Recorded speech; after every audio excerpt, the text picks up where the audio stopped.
Today's hunt follows the 5th Fleet's attempt to capture the Zora Magdaros, an Elder Dragon. This grueling effort opened a new opportunity in the Coral Highlands and reconnected the 5th Fleet with the lost 3rd Fleet, who have been grounded and are being plagued by a local beast, the Paolumu. Will we hunt the beast down and be successful, or will he find us first?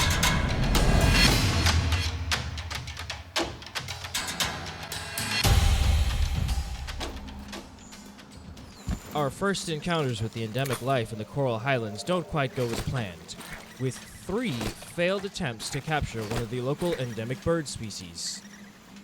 With this failure in mind, I'm thinking I need to be on my toes for any signs of danger.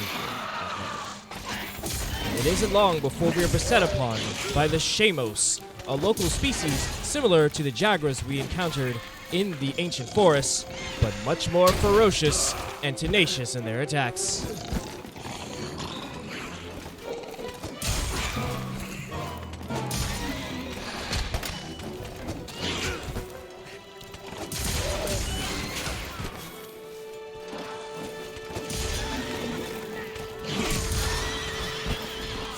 Sweeping strikes with the charge blade get us through the encounter relatively unharmed.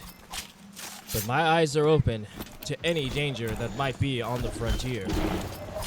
A near miss with a Sitsuyaku definitely has me worried about how many different factors might go into this hunt. Of course, preparation is going to be key.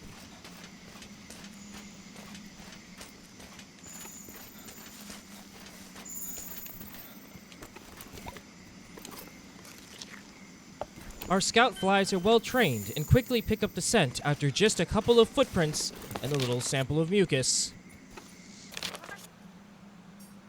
The map shows that the Paolumu is currently somewhere off to the northwest.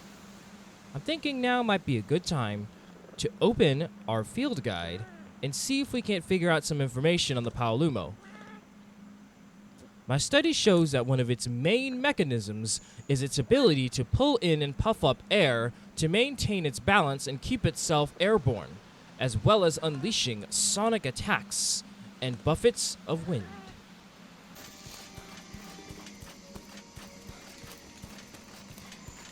Danger and complications abound on the path. We run into another pack of Shamos. They're ready for us, but we're also more prepared for them. We open up our assault on the pack with a quick sweeping strike that gets 3 or 4 in the blow. I notice in the corner there a flash bug, which we can use to unleash a blinding wave of photo energy and keep these guys stunned for a few minutes. This allows me to move from defense to offense, culling the numbers of the pack and giving myself a better chance at getting through this encounter alive.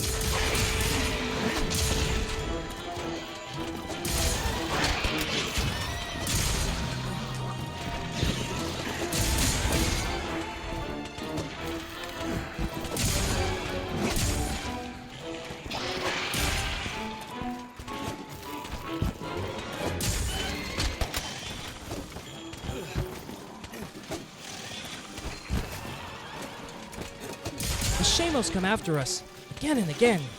Wave after wave of tiny jabs and assaults start to wear down our equipment and our sense of composure. I'm hoping that even with a dull blade, these guys, in their reduced armor, should give us a chance without having to sharpen the blade. But as I said, the composure is wearing down, and I get baited into a rookie mistake, overcharging my blade, leading me to bounce off of even these weak creatures. I store the energy and get back on my feet, because if you let your mistakes get in your head, you're already dead.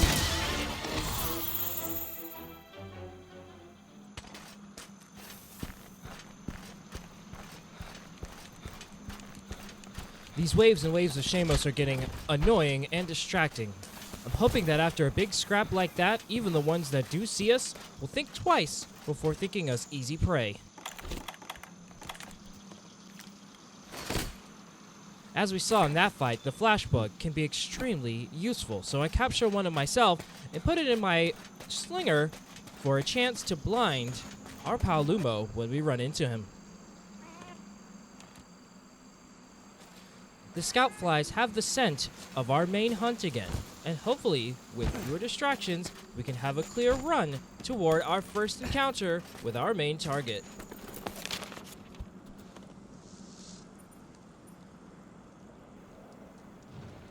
The map shows that we're close. And finally, there he is, sitting pretty, the Paolumu. And we're able to get behind him and sneak in for what will hopefully be a successful opening strike. Two quick blades open up the encounter, and it's not long before a very angry beast unleashes a sonic wave to stun us. We are not perturbed. As I can see, when the beast has not puffed up on the ground, he's very unbalanced, probably due to the fact that most of his weight is back on his heavily armored tail. This tail is extremely difficult to hit through, and striking at it is essentially a waste of time, leading you quickly toward a dull blade and unnecessary waste of seconds trying to sharpen your sword. He still hasn't shown his true form yet, but we can see here he's trying to suck in some air and kicking his chicken-like feet to knock us down and give himself some breathing space.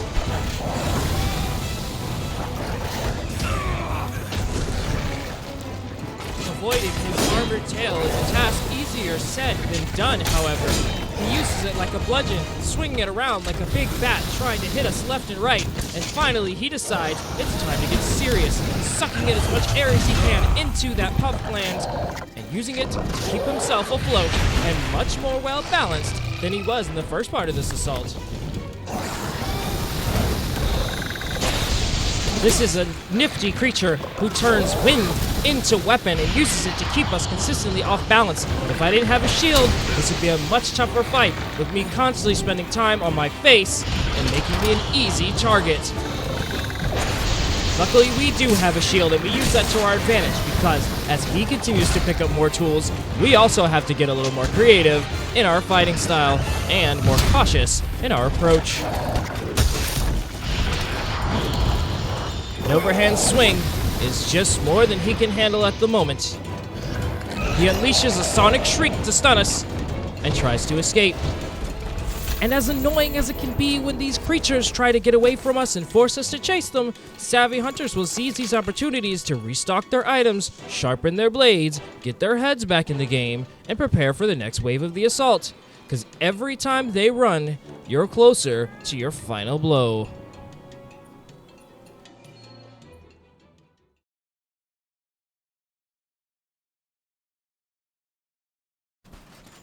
Every hunt is a three-way battle. There are three elements that a hunter needs to always bear in mind: himself, his target, and his environment. Our previous glimpse at the map showed that the CC is nearby, and so this fight could get much more interesting at any time. We'll have to keep that at top of mind as we use our slinger to get back into the fight with the Paolumu.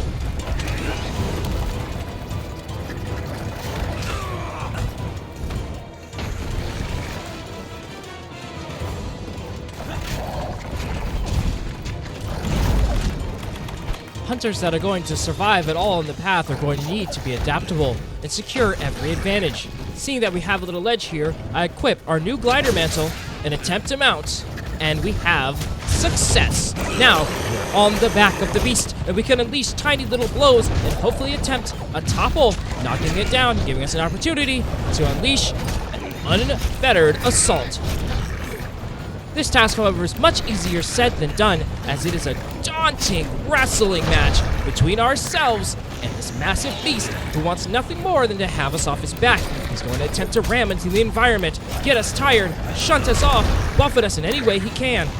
The grappling hook allows me to re-engage, and again, try to keep myself on until he gets knocked down.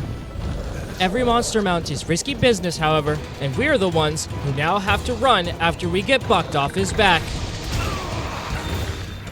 He brings us back in with a buffet of wind, but we keep sprinting away and just make it off the corner using the glider mantle to get ourselves around a corner, get ourselves a mega potion, and prepare to get back in the fight.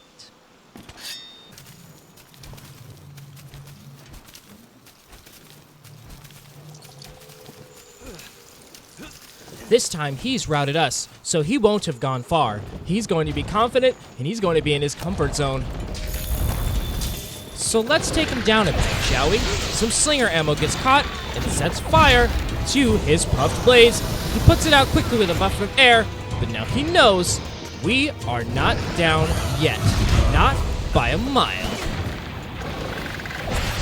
This is going to be a harder fight than others. We have a lot less terrain that we can take advantage of, and he's got an endless supply of air and free sky that he can use to secure his advantage against us.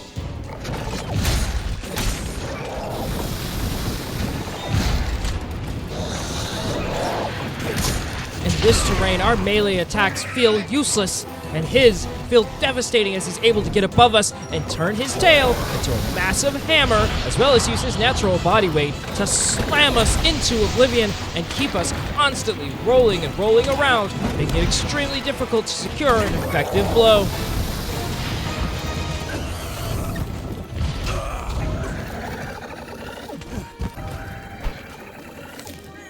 We're hurt again, and Roscoe has to bail us out for about the 6th time this fight with a Vigor Wash to get us back up to health.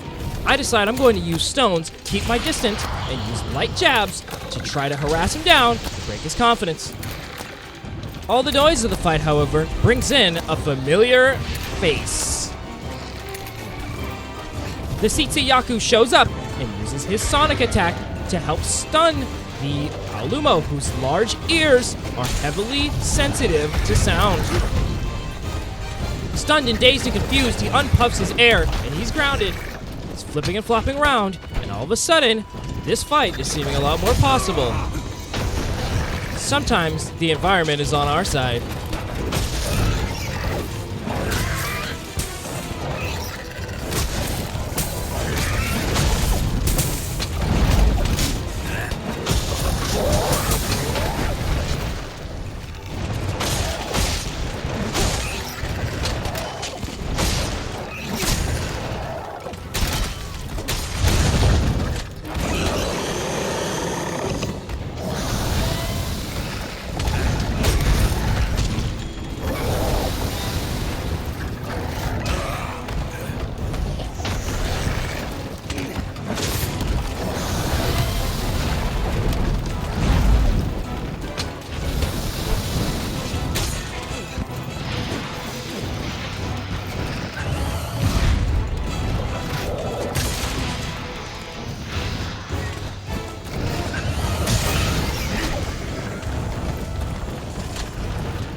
This has been an extremely long fight, and Yaku decides it's time to ring the bell on this round.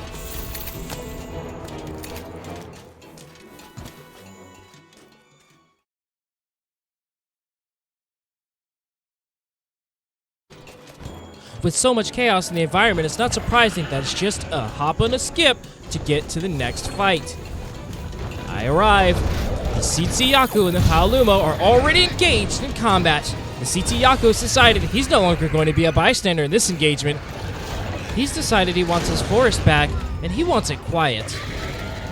We don't always have to do the fight ourselves, and sometimes the best thing to do is nothing. To hide, to wait, to let the chaos reign, stay out of it, and wait for our chance to get a much more decisive opportunity.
The Paolumu finds himself a second wind, and I've decided I want to try to keep him down and out because this environment is much better for us than where he's going to try to run to. He interrupts us with the sharpening, but we manage to get our blade all the way up. Now I've loaded in a flash pod to see if I can't stun him and keep him down here where we can keep the pressure on.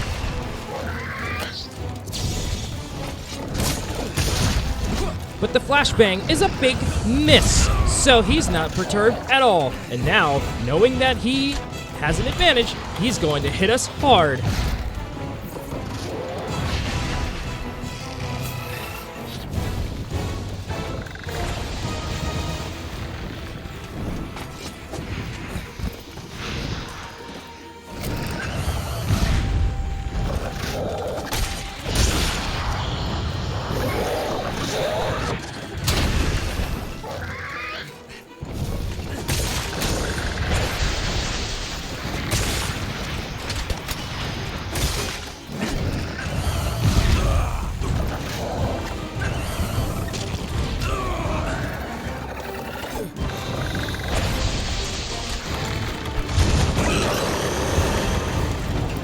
Just as I equip the glider mantle, it seems like we've got the same idea at the same time.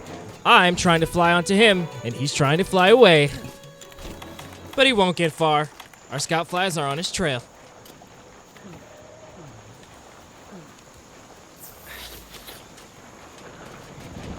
In the distance, we can see a meetup of the Pink and Winged convention, but unfortunately, we're about to crash this party.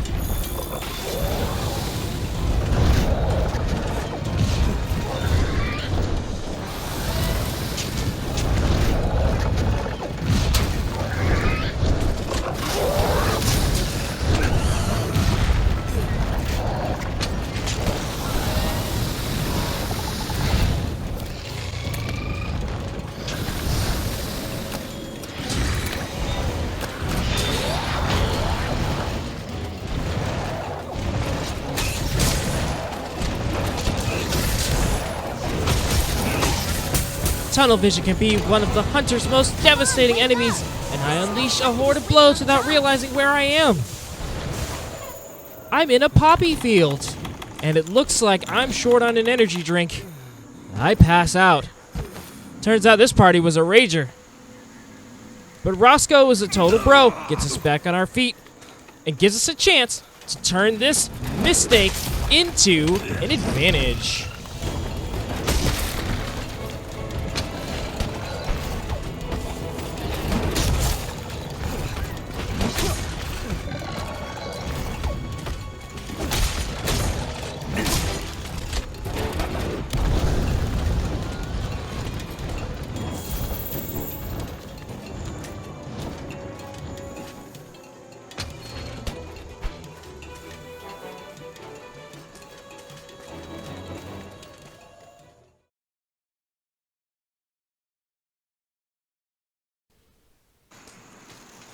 While our barrage back in the poppy field might have woken him up, he's still going to be pretty sleepy and trying to recover after so many vicious strikes. And here he is in his nest, sitting pretty, open for an attack. A critical blow right on his head with the follow-up strike really has him dazed and confused. We unleash a volley with the charge blade in axe form, and now he's salivating, he's drooling, he's hurting, and we are scenting blood.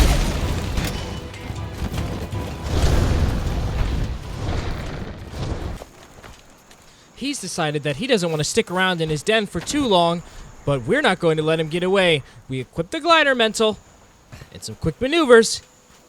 Have us hot on his trail again.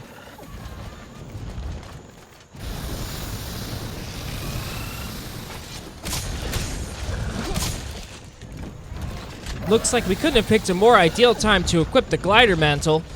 I'm going to attempt to mount here as we have this tiny ledge that we can use to get height, get leverage, maybe get back on his back.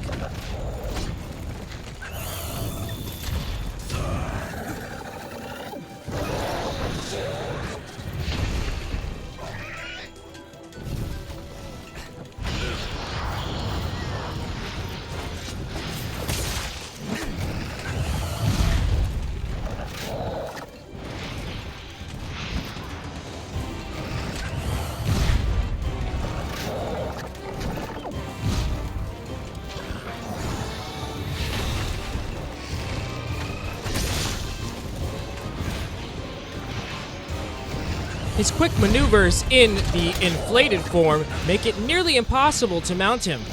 However, he also opens himself up to another advantage.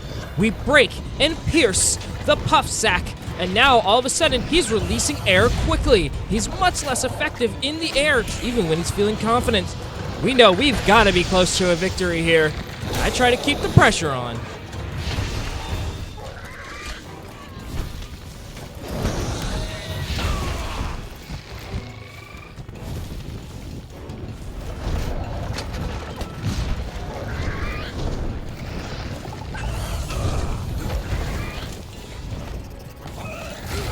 When severely wounded, monsters are going to get desperate. Their survival instincts kick in overdrive, and the fight becomes its most dangerous. He's using all of his stamina to unleash a flurry of blows, attack after attack, scrap after scrap. He desperately wants us down. He wants to kill us before we can secure the kill on him.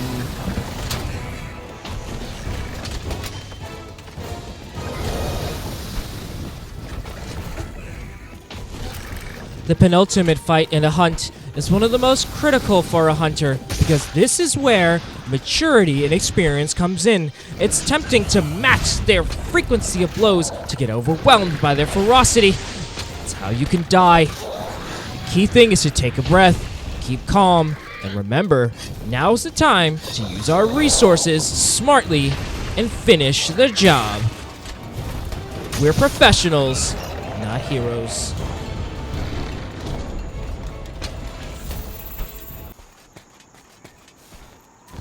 If the penultimate fight is the time to be restrained and conservative, the final fight is the exact opposite of that. And we know we're getting into the final fight. It's time to finish this, because the longer we drag this out, the more we're going to expose ourselves to their desperate attacks.